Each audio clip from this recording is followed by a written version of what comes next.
Bueno, kaixo egunon, zergatik AVC-ren enpresaren azalpena edo hitzaldia? Bueno, arrazoia, zera da, iaz, Estintzaren proiektuan sartu ginean, bai? Eta Estintzaren proiektuan egiten dena da, enpresak eta bigarren hezkuntzako ikastetxiak, bai, elkar lotu, bai?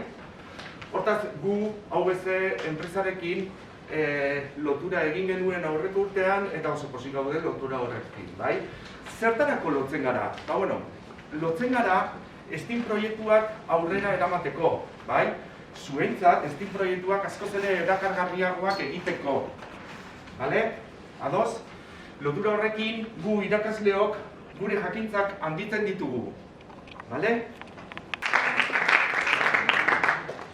Bueno, pues como os ha dicho Asier, yo soy Andrea Armencia, soy la responsable de talento en AVS. El año pasado comenzamos con esta aventura de comunión entre la empresa y la escuela y bueno, pues como dicen, nosotros encantados de la vida de volver a recibiros este año aquí en nuestras instalaciones de Miñano. Mi objetivo hoy, o nuestro objetivo hoy, es que saquéis un buen rato, que lo paséis bien y que saquéis un poco de provecho.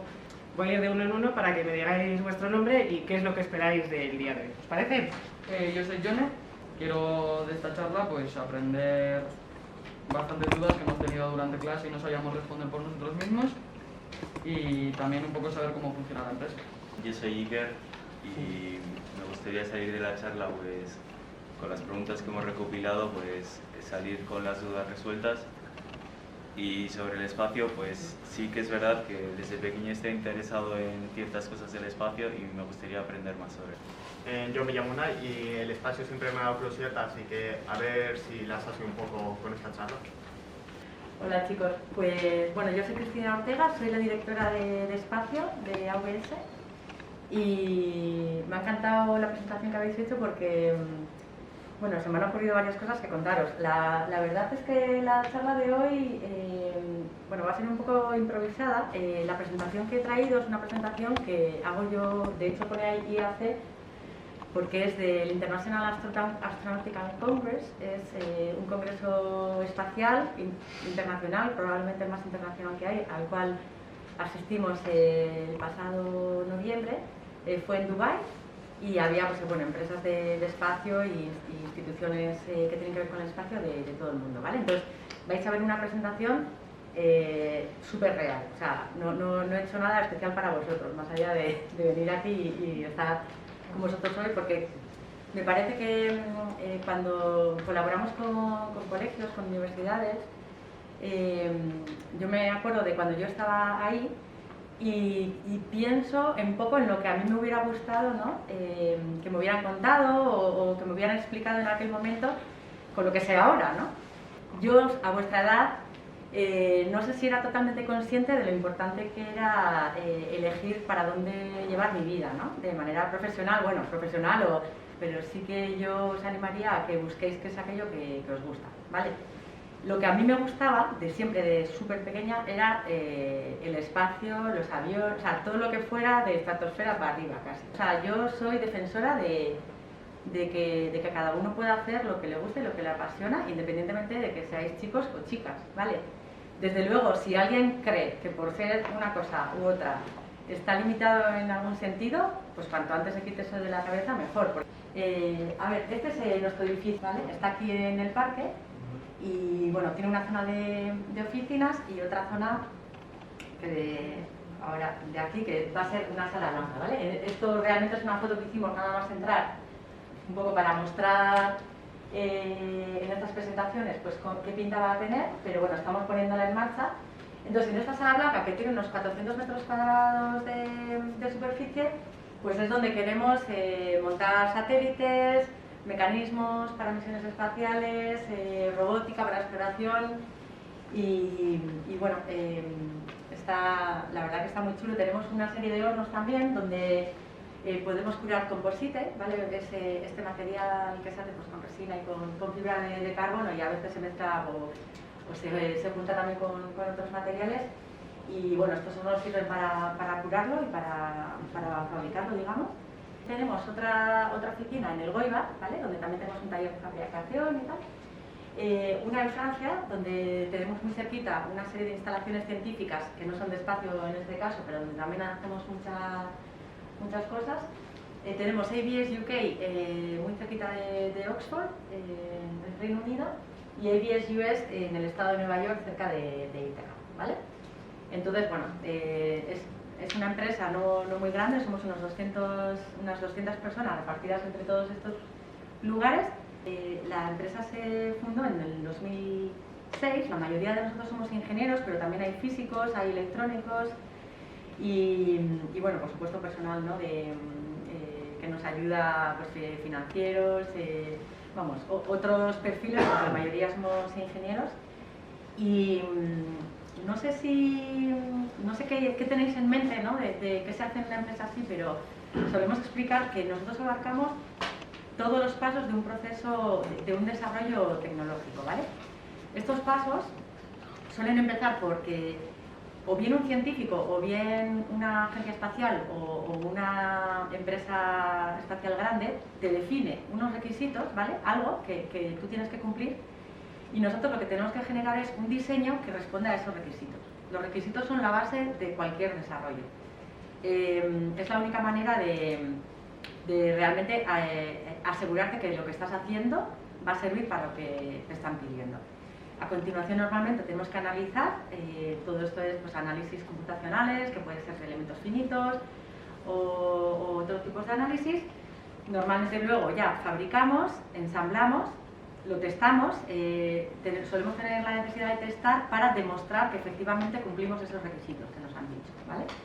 Y luego ya, pues bueno, integramos en el equipo final y lo entregamos al cliente. Bueno, pues que sepáis que hay centros, centros científicos en los cuales se estudia ciencia básica, pues con láser beta-batic, ¿vale?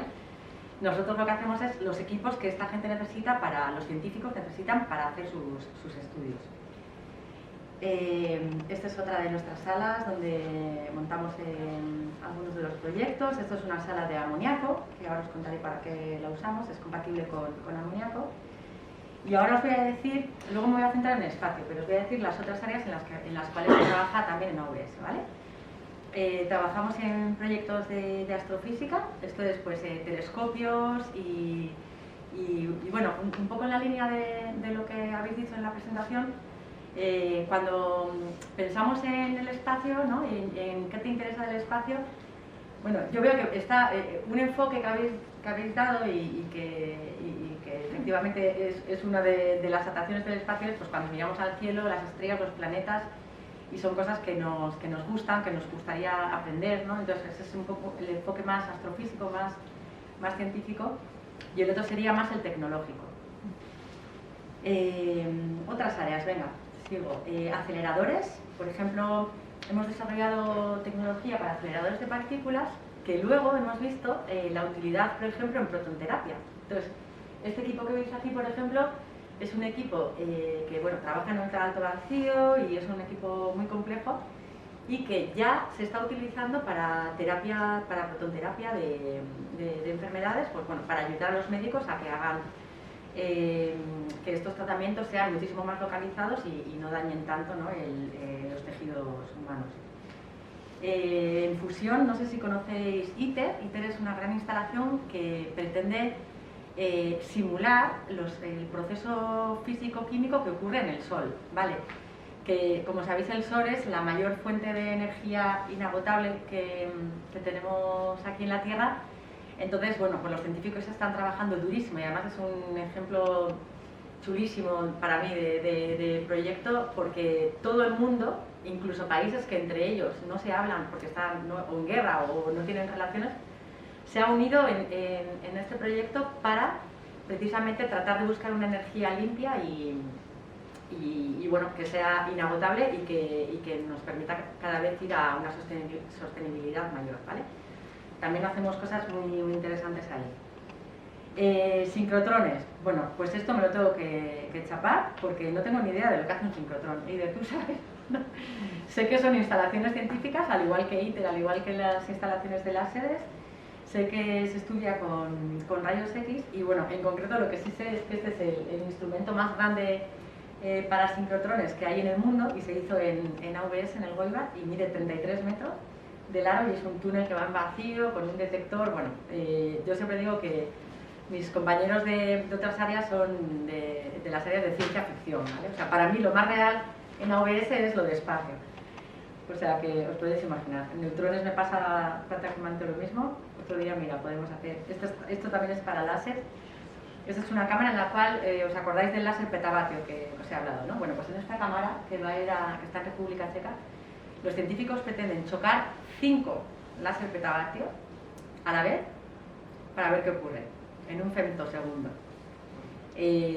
Por eso tienen tantos agujeritos, ¿no? Porque como no tienen ni idea de lo que va a pasar, pues pretenden poner un montón de instrumentos para observar lo que ocurre ahí y hacer ciencia fundamental. Bueno, pues ¿a qué es ciencia ficción? Yo, al final ahora de lo que voy a hablar yo, me parece lo más real. Entonces empezamos con la charla de espacio. Esta foto es ahora nuestra foto favorita. Bueno, de hecho la tenemos en nuestros cuadernos también, porque bueno, es una foto en la cual tenemos, es una foto de la superficie marciana, ¿vale? Este es el rover Perseverance de la NASA, y aquí podéis ver el sensor de viento, y esto que tiene unos circulitos es el calibration target, es el target en castellano, ¿cómo se diría? No sé. Objetivo de calibración. Sí, la traducción correcta es esa, pero bueno, os explico lo que hace y acabamos antes. Mira, esto que me está pasando ahora va un poco en línea con lo que dice Andrea. Ocurre en espacio, también en muchas otras áreas. Para que os hagáis una idea, yo trabajo el 100% de mi tiempo en inglés. Bueno, entre los compañeros hablamos en castellano, pero toda la documentación que me leo, porque me mandan mail, porque recibo un documento de la Agencia Espacial Europea, de la NASA, toda está en inglés. Y toda, yo y mis compañeros, y toda la que tenemos que generar, porque solemos entregar informes, documentos de estudios técnicos, informes de test, todo está en inglés. Entonces, queramos o no queramos, es que vivimos en inglés, ¿vale? Por eso a veces hablamos un poco spanglish, porque como todo esto lo utilizamos siempre en inglés, pues a veces nos cuesta encontrar la palabra. Yo cuando entrevisto gente para trabajar con nosotros, a ver, no pecamos de titulitis. Es verdad que los títulos ayudan pues porque te da una referencia con la cual puedes comparar, ¿no? el nivel de la gente. Pero independientemente del título que se tenga, es que es tan sencillo como que si vas a trabajar en inglés necesitas hablar inglés, necesitas saber inglés, porque es que si no te vas a enterar, ¿no? Entonces, bueno, tanto en espacio como yo creo que en muchas carreras técnicas es importante, así que darle caña porque de verdad que se usa, no es un deseo. Vale, pues entonces, imaginaros cuando vimos esta foto en la página de la misión de Mars 2020 de la NASA. Una foto de Marte con dos cacharros que hemos hecho nosotros en la misma foto. O sea, es brutal, es espectacular. Es una simple foto, pero cuando haces un ejercicio y dices, ostras, es que esto está en otro puñetero planeta. O sea, algo que hemos hecho aquí y resulta que está en otro planeta. O sea, ¿cuántas cosas? Y encima ha funcionado, menos mal que ha funcionado. O sea, cuando esto aterrizó en Marte, pues os podéis imaginar que la cantidad de gente que estaba ahí, ¿no? Cruzando los dedos y para que todo saliera bien, nosotros también. Pero cuando realmente estábamos acojonados, pero muy acojonados, fue cuando tocó que se desplegara nuestro equipo. Voy a irme para allá rápidamente, está aquí. El Wind Sensor, esta es la pinta que tenía allí cuando estaba en la NASA, ¿vale? Que todavía no había salido hacia Marte, y esto es cuando lo habían montado ya en el rover. Y o sea, ello va plegado, ¿vale? Va así. Hizo todo el viaje hasta Marte plegado. ¿Y por qué iba plegado? Pues porque es un sensor de viento, consta de unos daditos muy chiquititos que son los que a través de la diferencia de temperatura, ¿vale? Entre unos y otros deducen cuál es el viento. Es un sistema electrónico Y bueno, tiene 6 tarjetitas, cada una con 2 daditos, y con eso es con lo que se mide el viento en Marte. Había un dispositivo muy parecido en el rover de la NASA anterior, en Curiosity. ¿Qué pasó? Que durante el aterrizaje en Marte, sabéis que estos rovers aterrizan de una manera súper espectacular, porque bueno, tienen unos retrocohetes y hay un crane, una grúa, una especie de grúa que hace descender el rover y luego ya suelta los cables y esos retrocohetes que han ayudado a que descienda, pues bueno, salen despedidos para no dañar el rover. Se queda como basura marciana por ahí en algún lugar, que bueno, es un poco raro, pero no sabemos hacerlo de otra manera todavía. Bueno, pues en ese proceso tan complejo se levantaron piedritas y rompieron algunos de los sensores de viento, ¿vale? Entonces, para este nuevo rover dijeron, pues es que tenemos que proteger esos sensores de viento, ¿vale? Lo de conocer el viento en Marte, no sé si os imagináis para qué hace falta. Venga, alguno que sepa algo de Marte. ¿Alguna idea? ¿Para qué queremos conocer el viento en Marte? A ver qué temperatura hay y si hay oxígeno. Bueno, oxígeno. Sí, la temperatura es súper importante. ¿Te imaginas qué temperatura dirías que hay en Marte? Diría que hace calor. ¿Calor? No lo sé. ¿Qué pensáis? ¿Hace calor o frío? Frío, mucho frío. Hace un frío que pela. O sea, de noche puede hacer como menos 90 grados, así. De día, un día bueno, 20 como mucho. La media así en verano yo creo que es de 0 para abajo. 20 se puede tener, o sea, 20 grados es una temperatura bastante habitual en el rover. Entre el frío que hace y el calor que generan los equipos, pues bueno, 20, algunos equipos suelen estar a 20, pero lo que sería el frío en Marte es menor. Y lo del viento es, bueno, efectivamente, o sea, conocer el planeta es importante a nivel científico, ¿no? O sea, los científicos, pues para deducir un poquito todo lo que quieren saber sobre el planeta, pues uno de los datos que necesitan es el viento, y también en preparación de las misiones de humanos a Marte, ¿vale? O sea, cuando los humanos lleguen allí, pues claro, a ver quién es el guapo que se planta en un planeta desconocido sin siquiera saber si hace viento, si no hace viento, si hace frío, si hace calor. Necesitamos conocer el planeta antes de mandar al ser humano allí, ¿no? Sí, bueno, dicen que en Marte hay unas tormentas enormes, ¿no? de viento. Bueno. Que incluso hay veces que todo el planeta se tapa con la arena Sí. que se mueve y bueno, Exacto, pues hay unas sí. tormentas de viento increíbles. Sí, pues efectivamente hay tormentas de viento y son globales, y también a veces se producen los dust devils, los torbellinos, que son muy chulos cuando los rovers captan las imágenes de los torbellinos, está chulo verlo. Pero curiosamente no es como la película Marte que algunos de vosotros habréis visto, The Martian, que bueno, que aquel tormentón tiraba la antena y entonces le rompía a uno el traje, al otro no sé qué, bueno, porque la densidad en la superficie marciana es súper bajita. Igual me equivoco el dato, pero me parece que es algo, o sea, mínimo 10 veces menos que la densidad del aire en la Tierra. Por lo tanto, aunque efectivamente hay vientos, al ser la atmósfera tan fina, tan poco densa, pues realmente no empujarían, vamos, pues, o sea, no tienen fuerza, ¿vale? Entonces, bueno, todo eso es lo que ahora los científicos están estudiando, como digo, pues aparte de por conocer, pues de cara a enviar personas en el futuro.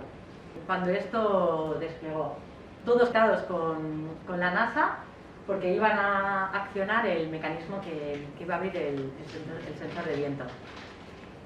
En ese momento os podéis imaginar, o sea, tengo un cacharro que lo hemos hecho aquí, que lo hemos probado miles de veces en todas las condiciones que creemos que van a ser más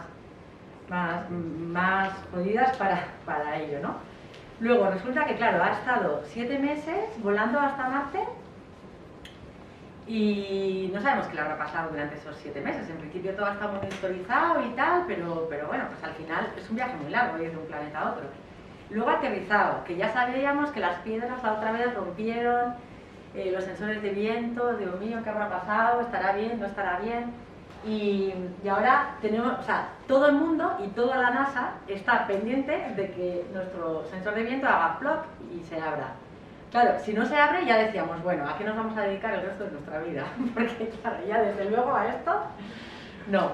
Pues los nervios eran brutales. Y cuando se desplegó, que fue un segundo, porque lo vimos, claro, no hay vídeo, ¿vale? O sea, las cámaras que había en el rover no había vídeo, simplemente recibimos esta imagen y al de un ratito recibimos esta. Bueno, pues os podéis imaginar, allí cada uno en su casa, bueno, solos, pero una alegría terrible, decir, venga, puedo seguir dedicándome a esto que me gusta. ¿Sabéis cómo va la información, estas fotos, no? ¿Cómo llegan desde Marte hasta la Tierra? ¿Os imagináis cómo llegan? ¿Y en cuánto tiempo? ¿Alguno lo sabe? No. ¿Alguna idea por ahí? Por una antena será.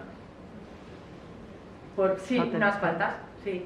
El rover tiene una antena, el High Antenna, con el cual se comunica directamente o bien con la Tierra o bien con satélites. Hay varios satélites orbitando Marte, ¿vale? Que son de otras misiones y que ayudan a recoger los datos que envían los rovers y a enviarlos a la Tierra. ¿Qué ocurre? Que el tiempo, esto también lo habréis visto en las películas, se tarda más o menos como media hora a la información llegar desde Marte hasta la Tierra. Por eso los equipos que se envían son robóticos y lo más autónomos posibles, porque de otra manera, imaginaros que cada orden que le das tarda media hora en realizarla, ¿no? Y luego, si quieres comprobar, le dices, venga, muévete 1 metro, vale. Se mueve 1 metro y entonces dices, voy a comprobar si se ha movido, ¿no? Entonces tú tienes ahí tu manera de comprobar si se ha movido y no lo sabes hasta dentro de otra media hora, bueno, nos eternizaríamos, ¿no? Entonces, en concreto, los datos que recibimos nosotros, como estas fotos, los podéis incluso ver vosotros, hay una aplicación de móvil en la cual hay pasos de satélites, entonces van pasando satélites y van descargando datos, entonces pues bueno, lo que hace la NASA o los centros que trabajan, los científicos que trabajan con estas cosas es esperar a que haya un pase de satélite para ver si tienen la información que necesitan. Es bastante complejo. Y bueno, luego aquí lo que veis es lo que llaman ATLO, ¿vale? ATLO es la sala blanca de la NASA en la cual se monta el rover. Como veis, toda la gente está ataviada con bueno, buzos, gorros, mascarillas, botas especiales. ¿Por qué creéis que van así vestidos? ¿Os habéis preguntado alguna vez por qué van así vestidos? Para protegerse, ¿no? ¿Ellos?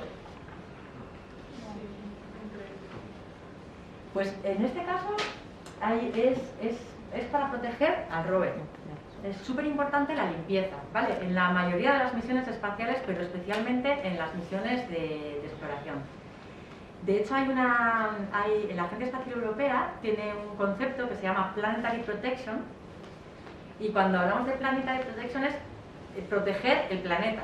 Entonces, claro, no sé si os habéis preguntado alguna vez, que claro, el objetivo de Perseverance es encontrar vida en Marte, pero si tú llegas allí y resulta que un operario, yo que sé, ha hecho achís, ¿no? Y se le ha caído una gotita ahí de mucos en el equipo, ¿no? Y entonces están buscando vida y de repente ven partículas, o moléculas, ¿no? Que parece ser que están asociadas a un organismo vivo y tal. Dices, joder, pues a ver, ¿esto estaba ya aquí antes o tal? Entonces, es súper importante no llevar nada que tenga que ver con la vida desde la Tierra.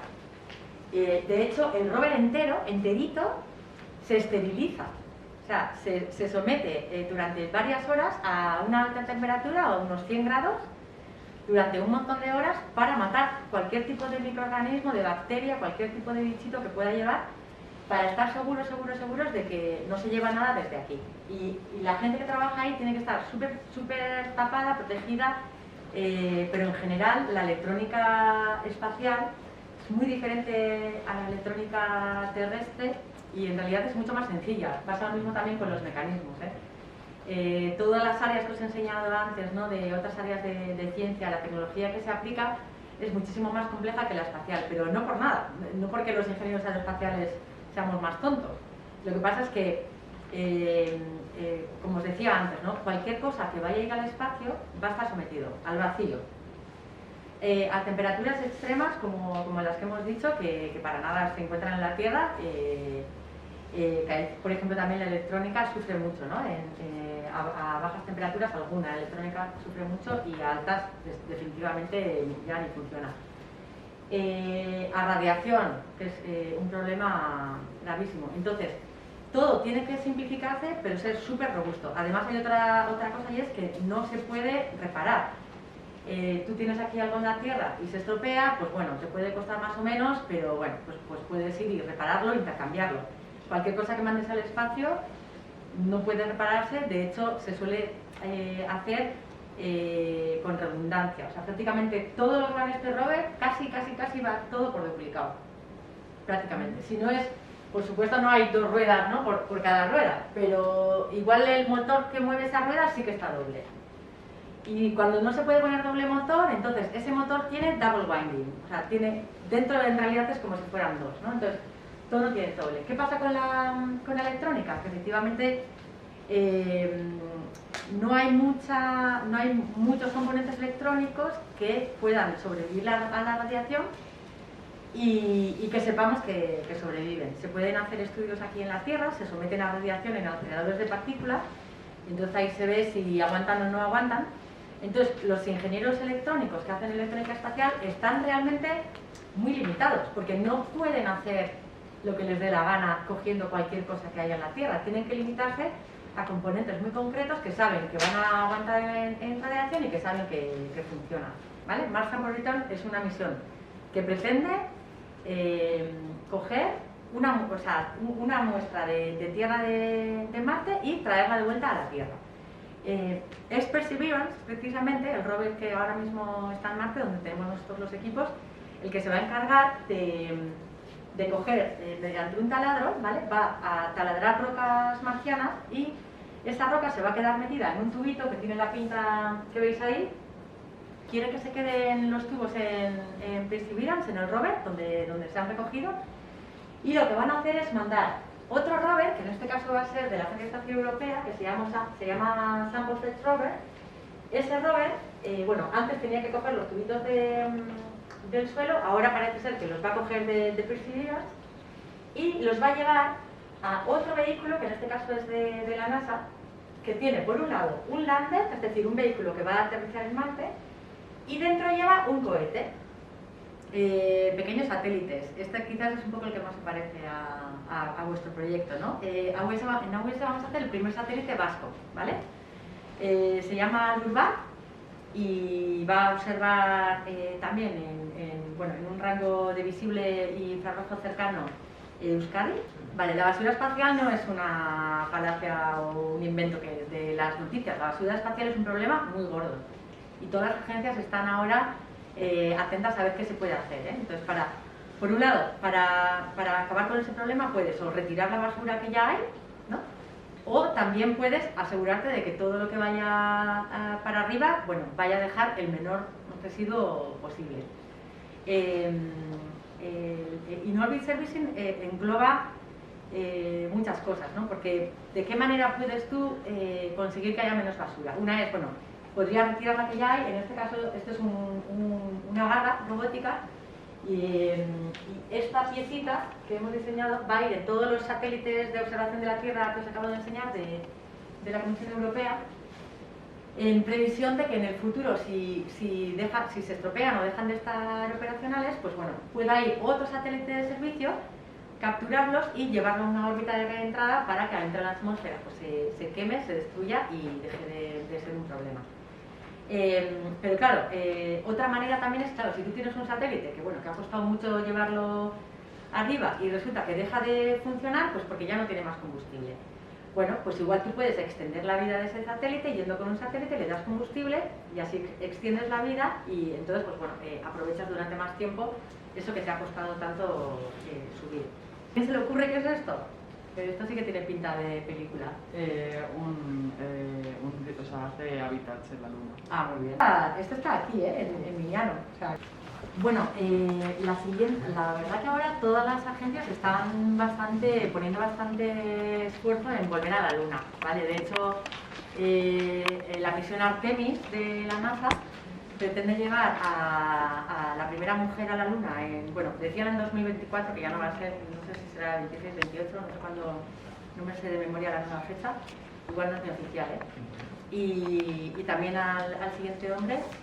Y hay un proyecto muy grande en el cual también colaboran muchas agencias que se llama Deep Space Gateway, que es una estación parecida a la Estación Espacial Internacional, pero que va a estar orbitando la Luna y que lo que pretende ser es una especie como de base de astronautas para la exploración tanto de la Luna como de Marte. Lo que pasa es que primero van a empezar por la exploración robótica, ¿vale? O sea, antes de mandar humanos a vivir allí y tal y cual, van a empezar con robots, pero yo creo que llegará a un punto en el cual incluso se podrá ir, como turismo, ¿no? O sea, se podría ir a la Luna a pasar las vacaciones, claro, lo que hay allí.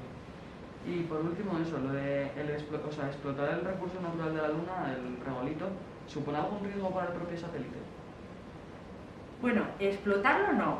El hecho de explotarlo no es un riesgo. Lo que es un riesgo es el regolito en sí mismo. Uno de los datos, si a alguno le interesa, hay una cantidad de información brutal de las misiones Apolo en las cuales se estudió el problema que era el polvo en los trajes, en todos los equipos que utilizaban los astronautas. En su momento la NASA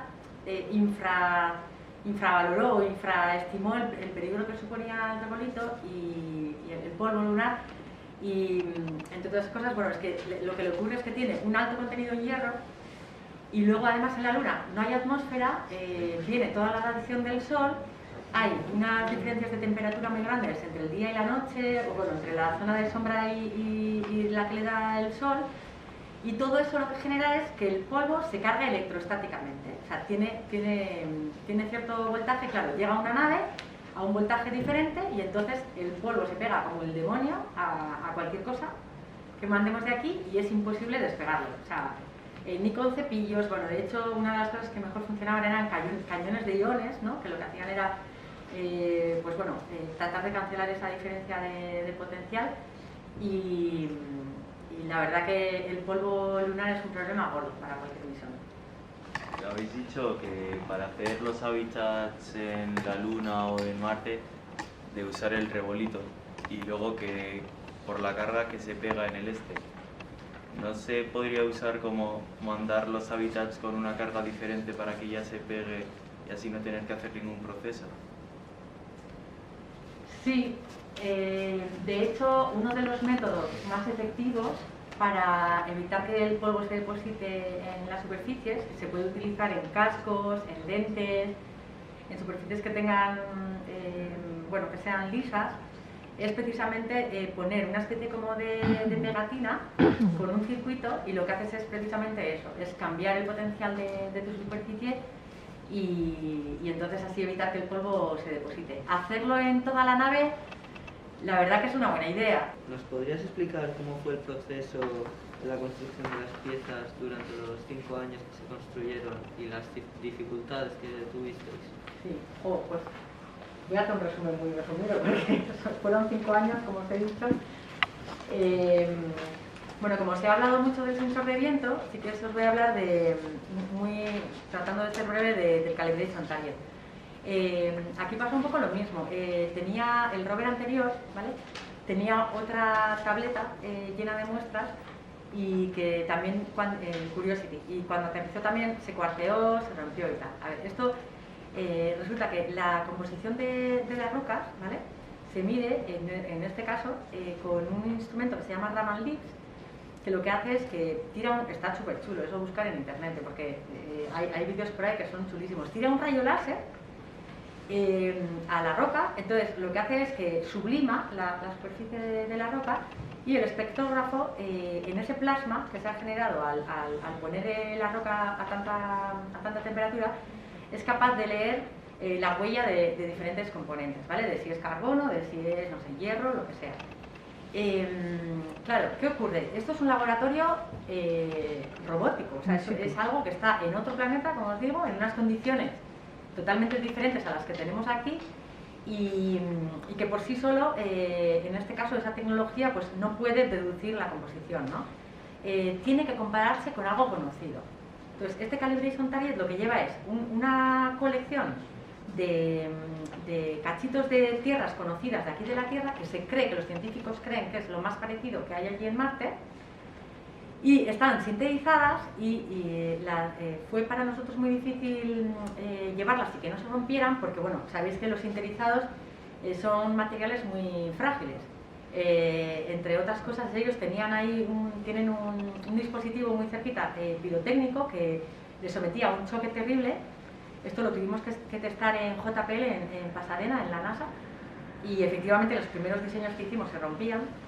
Y bueno, pues finalmente modificando el diseño ya conseguimos que no se rompieran, y el proceso fue eso. Pues bueno, un poco, hay cosas que tú sí puedes analizar con el ordenador, ¿vale? Hay cosas como la vibración que os enseñaba antes, que luego os explico qué dice que va, que está bastante solucionado el cómo analizarlo, ¿no? Y se pueden hacer predicciones bastante cercanas a la realidad. Pero hay otras cosas como el choque, que no hay una simulación muy certera. Me imagino que algún día quizás no haya softwares y tal que sí que permitan hacerlo de manera más certera, y entonces hay que testarlo. Entonces el proceso suele ser ese. Tienes una necesidad, vale, antes se rompía, ahora queremos que no se rompa, venga, ¿cómo lo hacemos?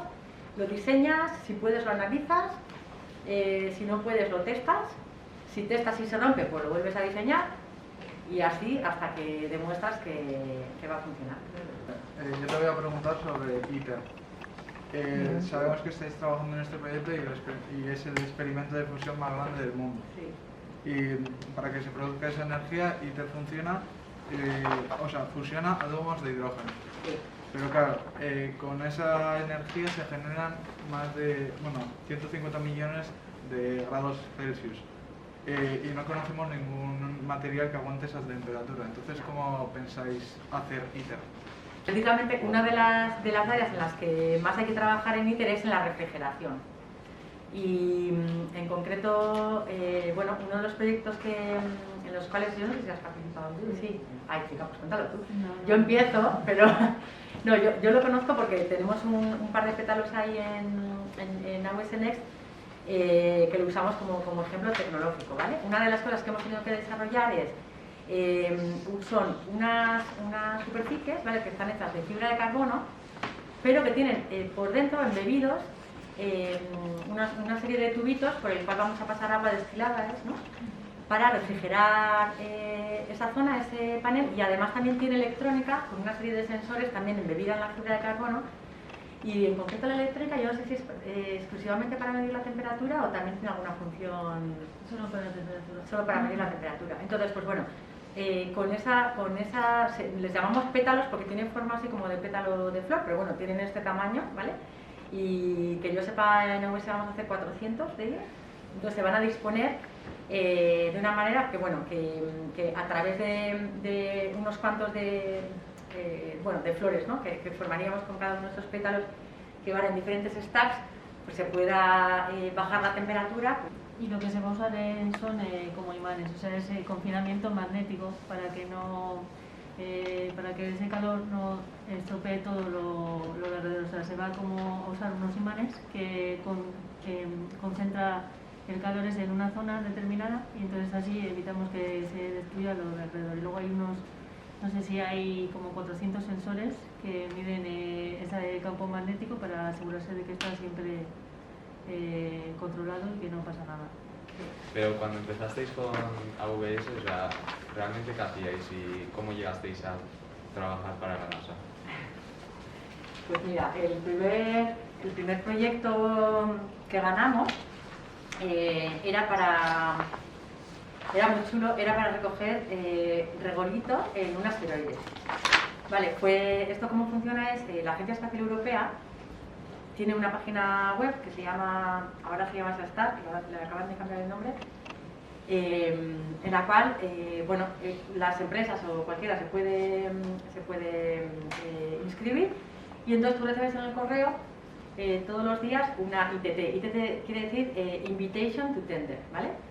Invitation to Tender es, bueno, que es una actividad que saca la Agencia Espacial Europea, que las empresas que o universidades o institutos que estén interesados, bueno, se leen de qué va el rollo, y suele contener un documento que se llama Statement of Work, que es donde se describe, ¿no?, estos requisitos que os contaba antes, y donde se dice, oye, mira, pues queremos hacer una competición, ¿no?, para, en este caso era para inventarse, ¿no?, un dispositivo que sea capaz de recoger tierra en un asteroide.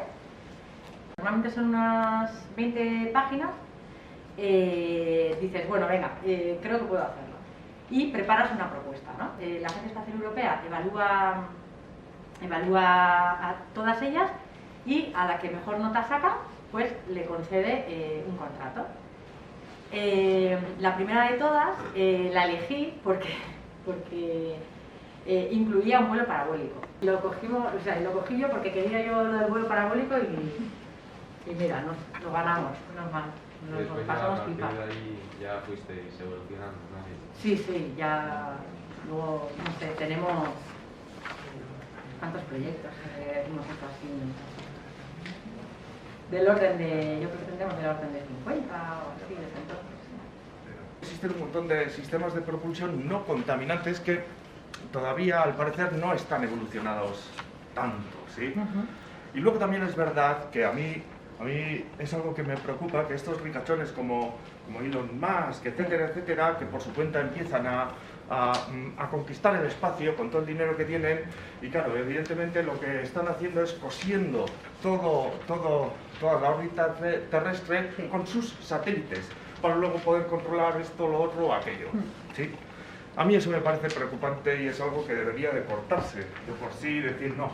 Y evidentemente el hecho también de, por ejemplo, los vuelos turísticos espaciales, es algo que no le encuentro sentido. Es decir, tienes dinero, lo pagas, te lo pasas pipa, pero claro, para que tú te lo pases pipa, nosotros tenemos que soportar la contaminación que tú has provocado en la Tierra.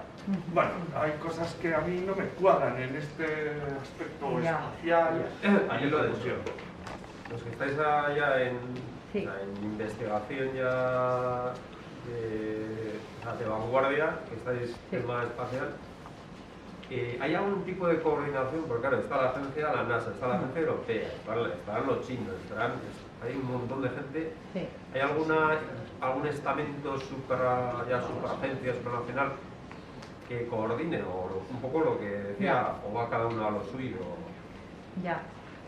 A ver, el tema del derecho espacial es un tema que existe, que se aplica, que se tiene que cumplir, pero es verdad que no tiene todo, o sea, que queda mucho por hacer de cara a que sea global, internacional.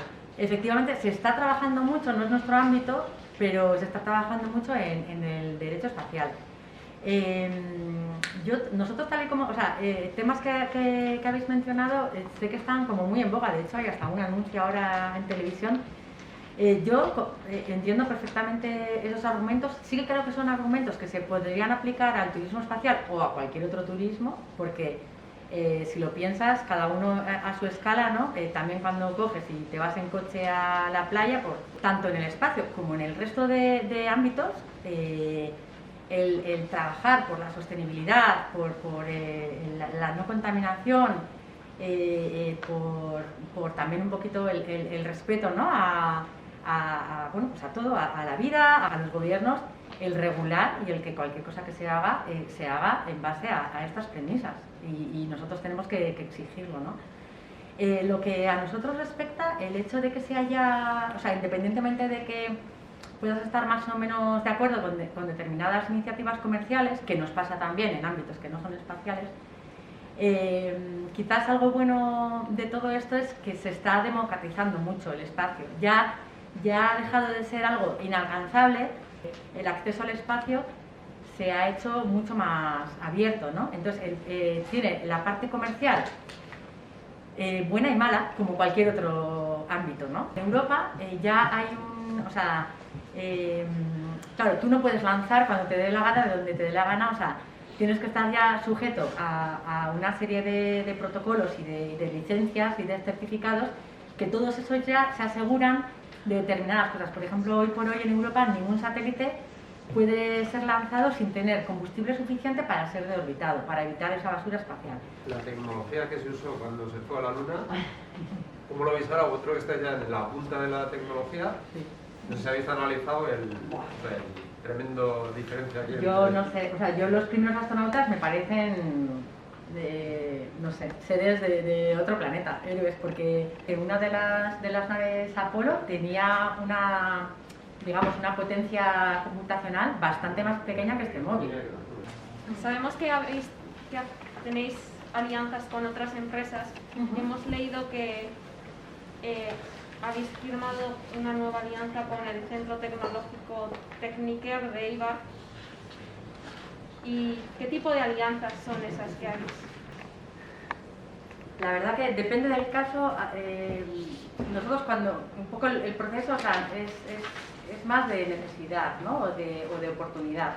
O sea, normalmente nos asociamos con aquellos o bien instituciones o universidades, empresas que complementan nuestras capacidades y con las cuales, pues bueno, hay en un momento dado un nexo, pues porque tenemos un objetivo común. Y sí que intentamos tener un poco de vez en cuando un aterrizaje personal, porque muchas veces para nosotros es algo relativamente normal, ¿no? Las cosas que hacemos, pero no hay que olvidar un poco la dimensión de la inmensidad en cuanto a proyectos que realizamos y que sean aquí, o sea, que estás a tiro de piedra, que no estás en Pasadena, en la NASA, sino que estamos aquí. Y poco más, daros las gracias a todos por parte de, bueno, evidentemente de nosotras y de AVS, y que lo que necesitéis y lo que podamos aportaros, pues nosotros encantados.